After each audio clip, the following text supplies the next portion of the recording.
Motorcycle Mick, and today I decided to put my visor down after I somehow started my intro. If you're new to the channel, hit that subscribe button down below. I upload every Tuesday and Thursday around 3 o'clock. Give me a little leeway, you know, sometimes it's 3:05, sometimes it's 3:10, but what are we talking about? I'm on a couple of heritage groups, and one of them is Softail Lover, Heritage Softail Lovers. Another one is 2018-19 Heritage Softail Lovers, because that group was created because there was a group of people that had, was it 1986 to 2017 Heritage Softails, and they wanted to exclude us because they didn't really care that it's a Heritage Softail. In their eyes, it wasn't. So just for y'all that wanted to really push all heritages apart, I'm going to give you 10 reasons that the 2018 and 19 Heritage Softail are better than all the previous years. Now granted, there are some cool things about the old models, but you know what? We're gonna jump right into number one. And that is the motor. Previous year Heritages have came with 88s, 96s, and the 103, but this one came with either a 107 or, for an $800 option on there, a 114. Now if you don't realize that, that was the CVO motor from the previous year touring models. They went to the 117s, but the power is negligible, no one really cares. But it comes with 114, it's a lighter touring style bike that has awesome power. Number two is the lighting. The lighting on this motorcycle is far better than the other ones. Granted, it can be upgraded on the other bikes, but this one came with Harley's new Daymaker technology. It's not like the projector, like the original one where you got the little lens. It's got reflective LEDs like the Road Glide. It is bright at all times. It is beautiful, and you get 3 of them. And it's got this cool little halo on it too at night, which also confuses the parking light. There's actually a feature to actually activate the parking light, which is cool to me because it looks cool. Number 3 to me is the black. Previous years came with a lot of chrome. Everywhere was chrome, chrome, chrome, chrome, chrome, chrome. Now, there is chrome on this motorcycle. I'm not saying there's not. But they've done it in a tasteful way where they've added chrome accents versus making chrome the primary thing on there, because everyone knows if you have chrome, it can look really nice.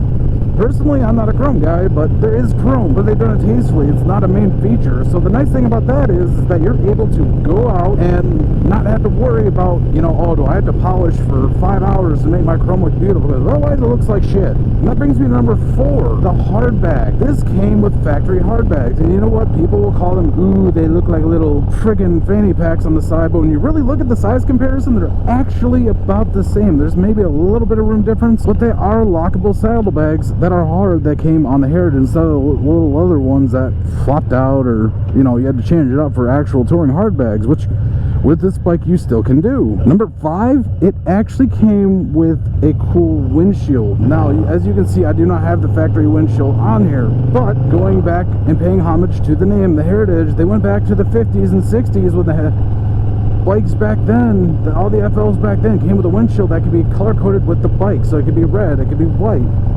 But they added that black on the bottom to kind of pay homage to that and give it that cool, modern, retro look. And I think that's extremely awesome. Number 6, well, I will say it's the new suspension. What do I mean by that? Well, they went away from the traditional Softail suspension. This one upgrade is not just for like all of the original, just the Heritage itself in general, but all the Softail models. But when you're comparing just the Heritage models, it doesn't have the 2 shocks on the swing arm. It doesn't have like the touring style suspension. It literally has a single monoshock underneath the seat that makes the ride comfortable, and it makes it so you have grip at all angles. And that's another thing with it, is the lean angle on this bike is ridiculous. The lean angle on this Heritage is just outrageous.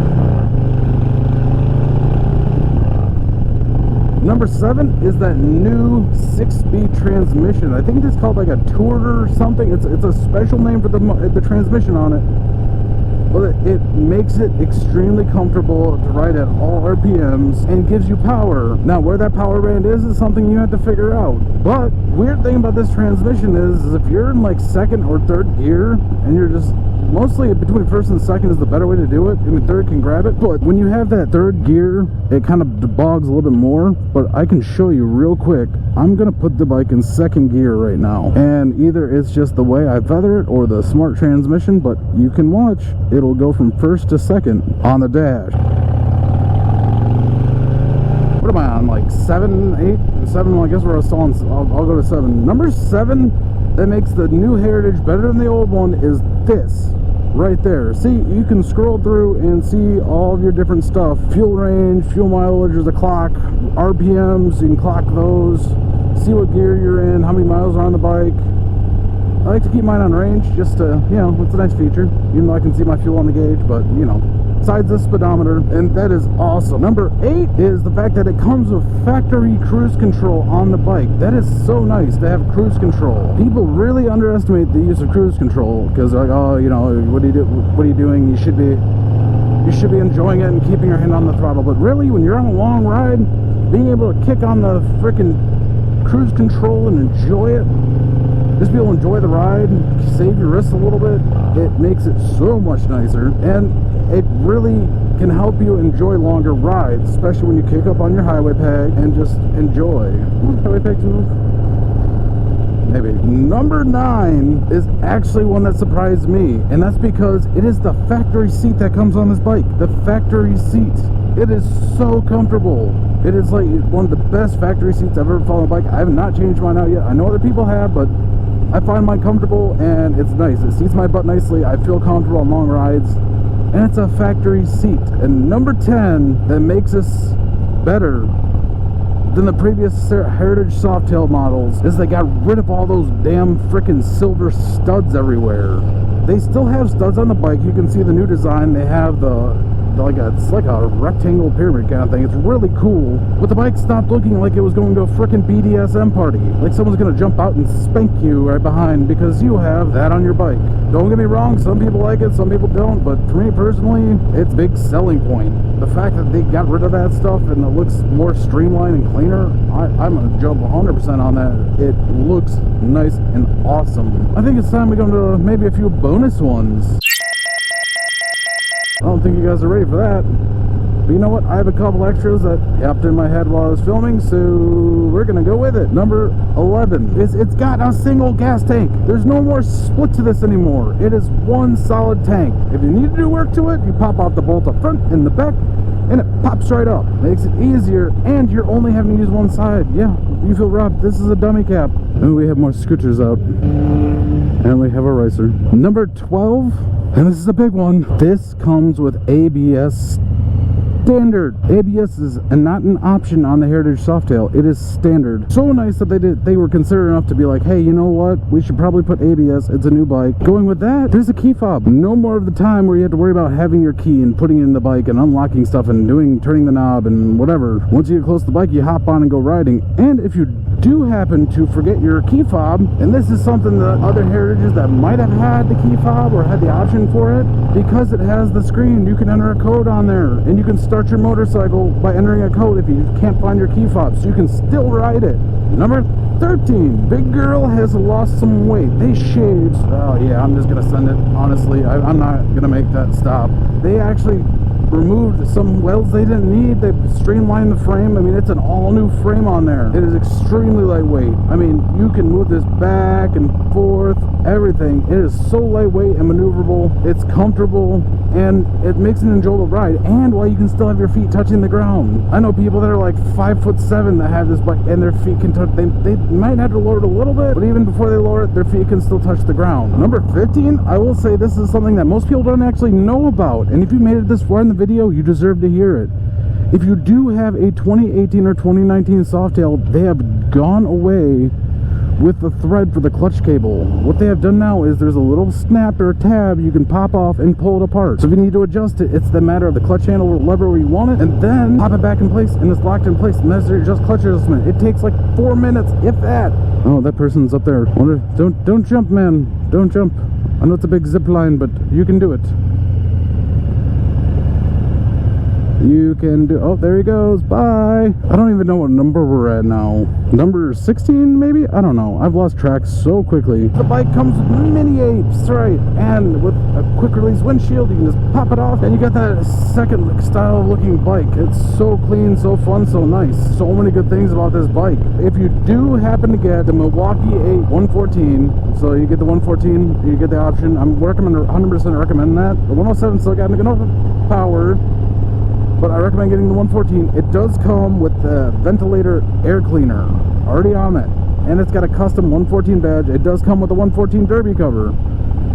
It is called the FLHCS bike code, so it is the special. But in my mind, this bike is way better. This Heritage is far better than any other Heritage produced recently, and especially those dicks on that forum. They're like, oh, no, you don't count, because for some reason our old asses have decided that you have not been voted into the party just because you don't have the chrome, you don't have all these things. Like, it doesn't look too grampy, it looks more modern and more something younger people would buy. No shit, because I'm young. Who could have saw that coming? I know, Harley thought about that. Like, don't be like I talked about this in my Sportster video that was up last Thursday. Don't be that guy that jumps on a street glide just because you want the fairing, just because everyone says you have to have that. Be unique. Whatever, other people's opinion be damned, I don't care. Because you know what, most of the people that give me flack for my Heritage are probably older guys that are stuck in the past, and they realize Harley has to move forward and keep new designs, new models, new appeal to those that are going to ride Harleys in the future. Right now, Harley's not thinking about the past, they're thinking about where they're going to go. But for all those reasons, and I'm much off track as I just got, because honestly, I got into a rant and I couldn't remember, because now I'm going to go back to and look at this while editing and see how much I talked. But for today, that's all I have, my peoples. If you are new to the channel and you did like this video, hit that subscribe button down below. I know I keep running to that, but you should hit that subscribe button. I post videos every Tuesday and Thursday around 3 o'clock, and my channel revolves around motorcycling and riding. I'm not your typical Harley rider. I want to make sure that riding in general, even if it's not Harleys, riding in general is continued into the future. As always, I hope you guys have a great day, evening, night, morning, brunch, lunch, afternoon tea, crumpets, everything, any part of the day. And remember to not drive like that, jackass. And always ride for freedom.